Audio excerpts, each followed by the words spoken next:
Hi, let's talk about Octomom. She became notorious after using in vitro fertilization to birth 8 babies back in January of 2009. She went by Nadia back then, but now she goes by her birth name Natalie. If you look at her Instagram, she has both names listed.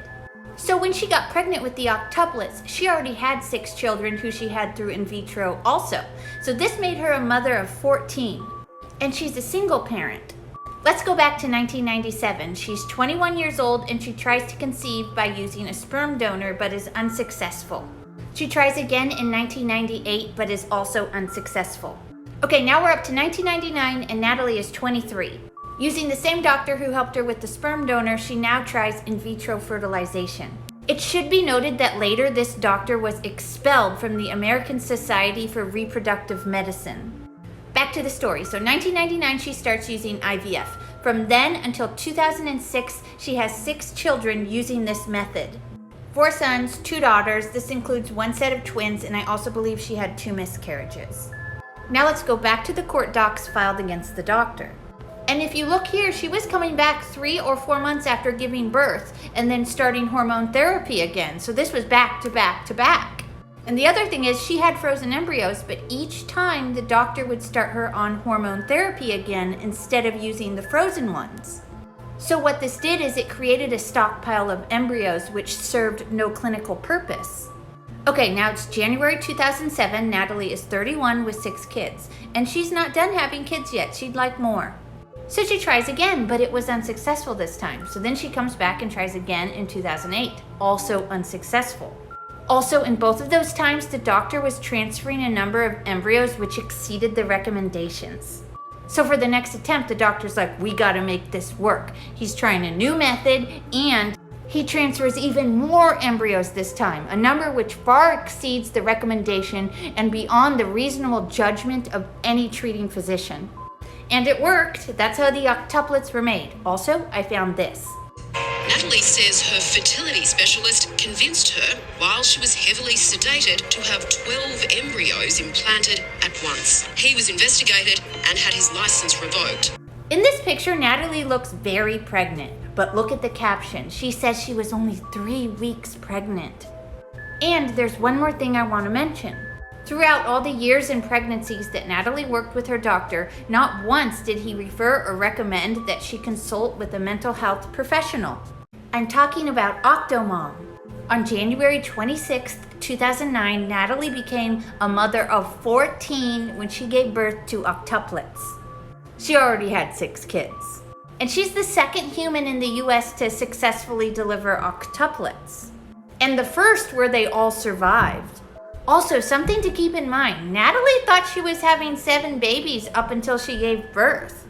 The doctors were just about to stitch Natalie up when one of them felt another tiny hand reach out. The hand grabbed his finger. He's like, there's another baby in there. You know, pandemonium erupted. I was hearing the doctor screaming, baby, there's another one? So that's when I panicked. Also, Natalie was so big that the drugs they gave her weren't strong enough to numb the pain. I felt everything. Moms out there, if you had a cesarean section with 1 baby, imagine 8. Imagine feeling it. I felt the scalpel. I felt it cutting. I felt like a carcass being ripped to shreds by a pack of lions. From the moment she gave birth, she was all over the tabloids. This is paparazzi at her home. I'm going to show you a clip from the night she brought 2 of her babies home. And it got a whole lot worse. They're gonna break it down. Oh yeah, here we go. Another 911 call from Octomom. The paparazzi is dangerous at this point. They're trying to break down the garage door. We pulled in here and they're swarming the whole area. Wow, just out of control. Plus, as more details about her life surfaced, the public was just turning more and more against her. Natalie was single. She had no home and no job. She was living with her mother. My daughter not contributed anything for me. And trying to work out how to feed 14 mouths. They didn't like that she was a single parent. They didn't like that she was unemployed. They didn't like that she received public assistance. And they didn't like that she lived with her mom in a house that was foreclosing. Natalie was living off her college loans, her children's disability payments, and workers' compensation from on-the-job injuries. But the criticisms didn't stop there. Plastic surgery. They said she was obsessed with Angelina Jolie, trying to look like her and have a lot of kids like her. And there were all sorts of other wild rumors about her. One being that she had IVF in Mexico and then crossed the border and had her babies in the States. Or that she literally only had the octuplets for a publicity stunt. I don't really have a transition, but okay. Also, Natalie's mom was feeling a burden from this too. At what point did you say, stop having babies? I told her she needed to stop because I wouldn't be able to help her because there was not enough room in the house. And for some reason, she couldn't. I guess that's what happens when a person is obsessive compulsive. I'll link the next part in the comments. As I've been learning about Octomom, I found something kind of interesting that she told the New York Times Magazine. She told them the reason she tried for another baby, which resulted in the octuplets, was because she had frozen embryos and she didn't want them to be destroyed. But if we go back to the court documents against her doctor, it has a lot of details in it. So it says that she has numerous frozen embryos. So yeah, that lines up. But it says despite having them, the doctor did another round of IVF with fresh embryos. So that's why it kind of stood out, because the octuplets didn't come from the frozen embryos. And this is part of the reason the doctor lost his license, is because time and time again, he was using fresh ones when they had frozen ones. And what happened is, it created a stockpile of embryos which served no clinical purpose. I don't really have anything else to say about that, it just stood out to me. Let's move on. When he was giving his testimony to the state medical licensing hearing, he said that he only learned about the octuplets after they were born because Natalie disappeared after they were implanted. He also said that he only implanted the 12 embryos after Natalie agreed to a fetal reduction, if necessary. So now I'm speculating. Maybe that's the reason she disappeared, because it took and she didn't want to lose any of them. He also said he thought he was doing the right thing when he gave in to what Natalie wanted. Well, he said demanded, that she have 12 fresh embryos implanted. He suggested only implanting 4, but ended up obeying her wishes, his words. The reason I emphasize that those were his words is because Natalie has said something else. Natalie says her fertility specialist convinced her, while she was heavily sedated, to have 12 embryos implanted at once. He was investigated and had his license revoked. In the hearing, he also said he was sorry for what happened and he wished he'd never done it, saying it was very risky and unhealthy for both her and the babies. Natalie is also not the only reason for this hearing. There were 3 cases of neglect. So in a 48-year-old patient, he implanted 7 embryos, which resulted in quadruplets, and 1 fetus passed before birth. And in another case, he went ahead with in vitro fertilization after tests detected atypical cells, which can indicate the presence of a tumor. And unfortunately, the patient was later diagnosed with stage 3 cancer and had to have her uterus and ovaries removed before undergoing chemotherapy. All right, continuing on with the Octo-mom series, who is the father? So people have speculated that it's the ex-husband or the ex-boyfriend. It says here that Natalie tried twice to become pregnant with him through artificial insemination, but was unable to conceive. And if we go back to these court docs against her doctor, it has some info. It says in 97 and 98, Natalie tried using a sperm donor, but it was unsuccessful. So this is personal opinion here. I'm assuming then that must be him, the ex-boyfriend. So yeah, that just backs up what was already being said. We also have this statement from Natalie's spokesperson. Absolutely, Dennis is definitely not the father. Okay. However, I do think Wiki made a mistake on the dates, because just look, they don't line up. Dated 97 to 99, and Wiki says separated in 2000s. You see what I'm saying? And no, she wasn't dating them at the same time, so that's not a possibility. The most important question, what does Natalie say about who the father is? Who is the children's father? The oldest kids, the 6 oldest, have one donor that was an acquaintance that I had known for 20-some years ago. And when I gave my word that I would keep him private, I kept my word, and I always will. So, and that's all I'm going to say about him. And so for my 8, there's a frozen donor, there's an anonymous donor. Are you able to ever find out? No. I went through a bank, and it's completely anonymous. Okay, so there's your answer. And these 3-minute videos keep messing me up for planning. So this video was supposed to go in the end of the last one, but I didn't have space. So now I'm done, but I'm only halfway done with my time, but that will mess up my next one. So I'll just end this one here, and yeah, I'll link the next one in the comments. All right, prepare to be exhausted because we're going to look at Octomom's daily life. Well, what it used to be when they were littles. Natalie did the rounds on shows like Dr. Phil, The Doctors, Oprah, and many more. This is from Oprah, April 2010. Nadia has 3 nannies who work in shifts during the day. She has no help at night. These kids are eating crazy amounts of food, and then they eat like 4 times a day. Nadia spends about $1,000 a week on groceries. During a typical week, she goes through 35 loaves of bread, 21 dozen eggs, and 20 gallons of milk. And she introduces her kids, but there's way too many to show them all. And she goes by Natalie now, which is why I'm calling her that.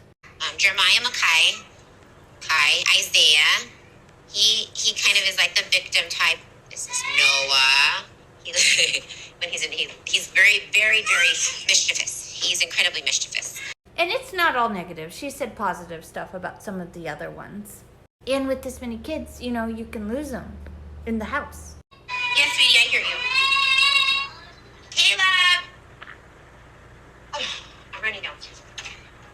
Amira.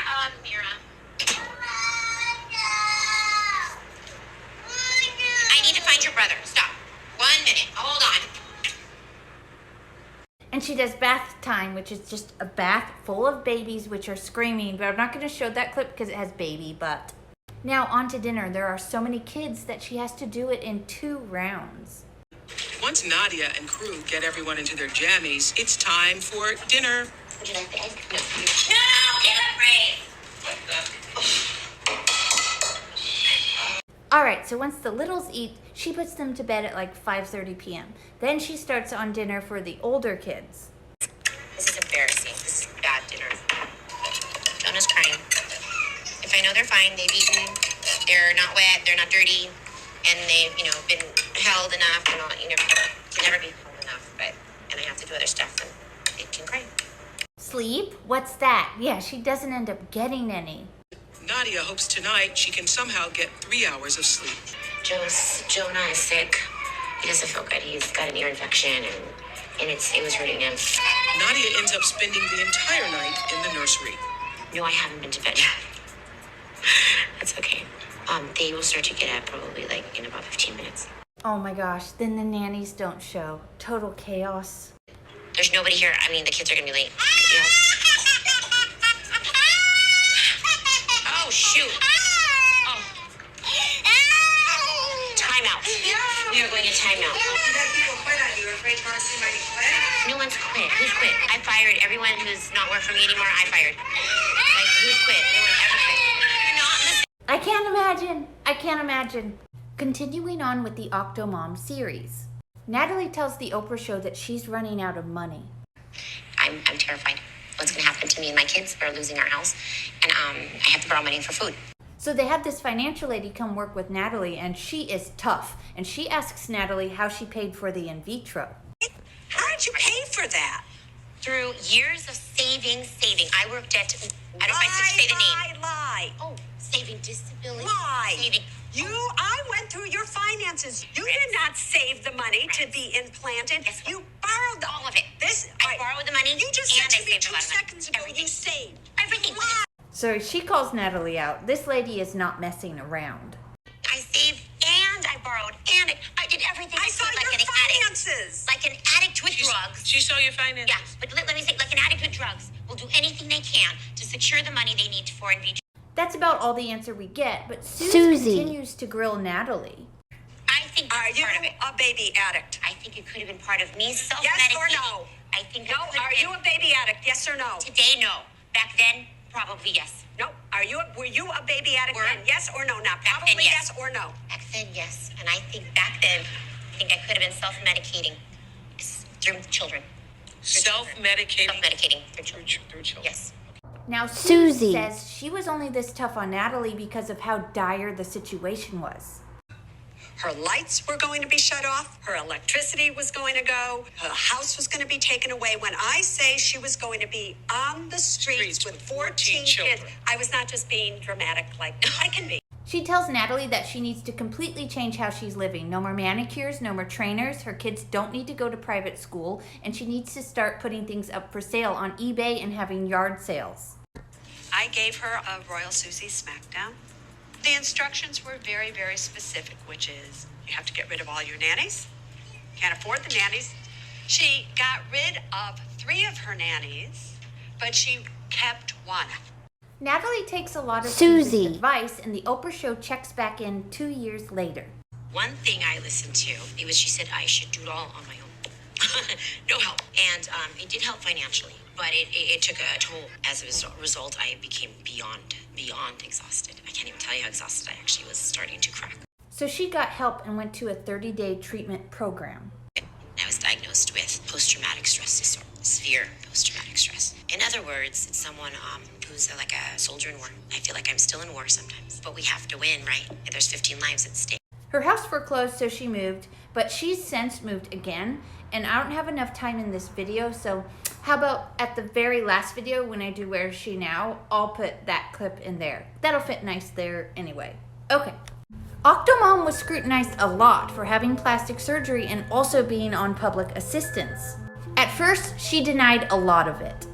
Oh my gosh, look, across the pond they call her Octo-mom. That's so cute. Back when Natalie did those magazine photo shoots, she said she did not have a tummy tuck, however she did have some skin removed from her belly button by a dermatologist, as well as a breast reduction.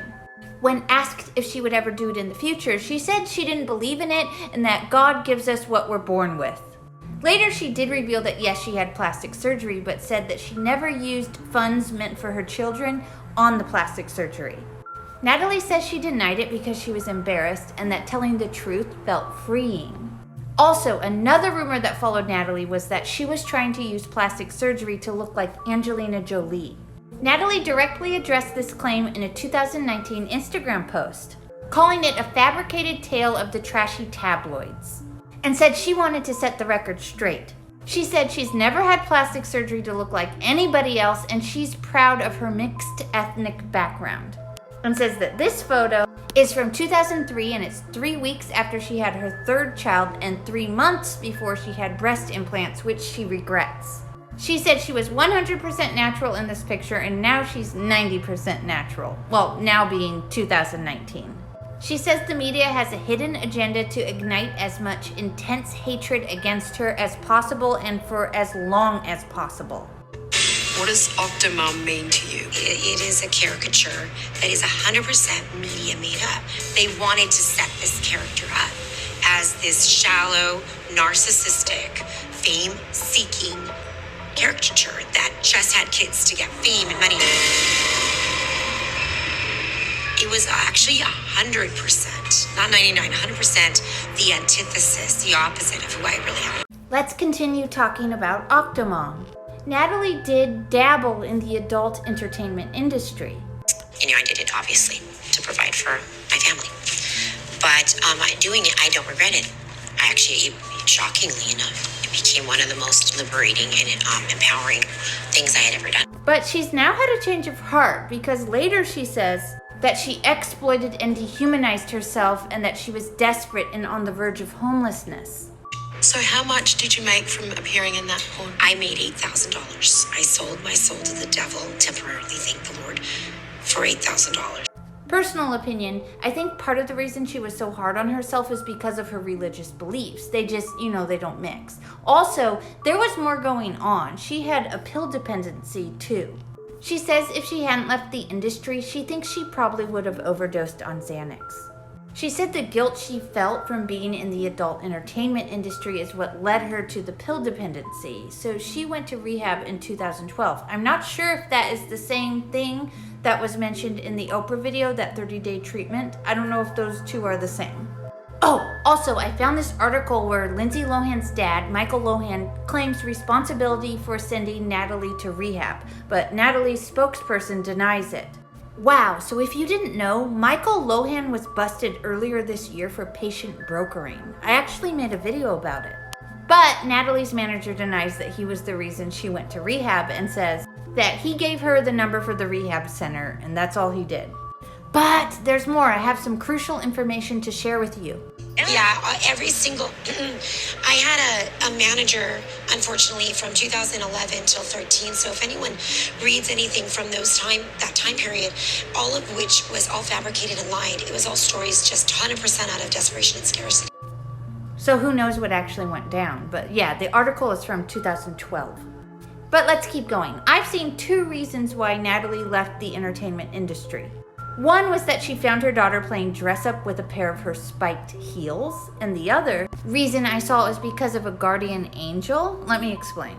Natalie said she was working in a club and this very tall man, a stranger, came up to her and he looked her straight in the eyes and he took her hand and he grabbed her arm and he said in a very gentle but firm way, "You don't have to do this." And he repeated it 5 times. She said that the interaction with the man caused her to break down in tears, and before she could compose herself, he disappeared. She said she knew she needed to change her life after this seemingly supernatural experience. This is something she believes in, so you know what I mean? Like, if you believe it, you believe it. So that's all there is to it. And yeah, that's the end of this video. I'll see you in the next one. What is Octomom up to today? As of May 2021, Natalie lives in California with her kids and says they're thriving. The Octuplets are 12 now. And I have a clip of them in their house from 2019. There aren't enough chairs for everyone. Cutlery is in short supply, but no one is complaining. Bedtime is usually around 8:30. Like the chairs and the cutlery, there aren't enough beds for everyone. I do the best I can. You know, if anyone out there wants to point the finger and formulate some type of judgment, you're absolutely entitled to, but try to live a day in my life. You gotta do what you gotta do to survive and to provide for your family. Although it's cramped, they all seemed really happy and it's obvious that they all love each other. Moving on, they're vegan, and Natalie lets the kids have junk vegan food once a week so they don't feel deprived. Now let's shake it. 8 in here, and then Nariah. And then find some that look like... There's 5 right here. Perfect. Little Nariah is the lead chef and ringmaster, wrangling the other kids as they prepare vegan meals for the rest of the family. 2 beets. I guess stand up and like try to circle. So there's 1 kilo each kid, 1 chard. I know what chard. How do we get 2? Is this... No, just eat it. And her son Aiden, he's not one of the octuplets. He is nonverbal autistic. Aiden is severely autistic. He is like 18 months in his mind, and he's total care. He sleeps in an adult-sized crib. It's a confronting sight. So it's never occurred to you that he should go in care? But I will die taking care of my son. He's my responsibility. All my children are my responsibility. All done. Got it. I will always take care of my kids, forever. And what does Natalie do for a living? She's a counselor and therapist. She's also a committed churchgoer. She's working on a memoir. I think that's a good idea. A lot of people would probably want to read that. She financially makes do with her counselor work and with her government assistance. Natalie has been single for a while, and here's what she has to say about it. Do you miss having a partner? If I had missed that, I would have had a partner to begin with. I'm just a different kind of person. I'm just unusual. Most people don't understand it. How many years has it been that you've been celibate? I lost count after like 15. I don't know. I don't think it matters. Also, Natalie and her mother had a rocky relationship, but they made up before her mother passed. Before she died, 2 years before she died, and she told me she loved me. So that was everything. And then she said she's so happy they're here. She said, I forgive you for being such a, selfish daughter, but you're not. You're an exceptional mom, and I love you, and I'm really glad these kids are here. She forgave me. Then I was able to slowly learn how to forgive myself. Okay, let's end with this clip. So if you had to choose between a night of passion with a man or a good night's sleep, Oh, 100% the latter. Good night's sleep.